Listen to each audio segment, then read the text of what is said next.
बाजारातील स्नॅक्सला आता म्हणा बाय बाय.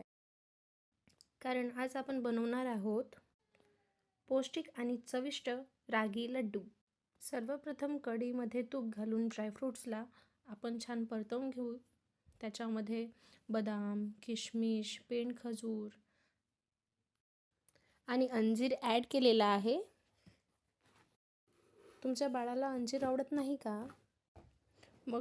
मग ही छोटी ट्रिक नक्की तुम्ही करून बघा.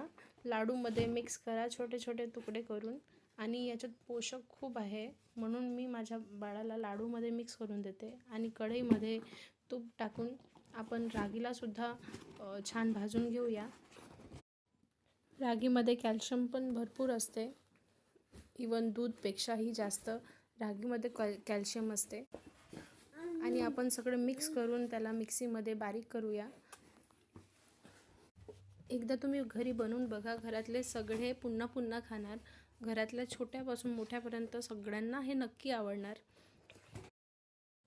ड्रायफ्रूट आणि रागी मिक्स करून ते कोमट असतानाच तुम्ही लाडू बनवून घ्या.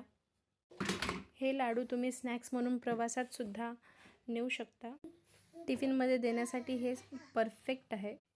तुम्ही तुमच्या बाळासाठी हे रागी लड्डू ट्राय करून बघा आणि कमेंटमध्ये सांगा की तुमच्या बाळाला कसं वाटलं आहे.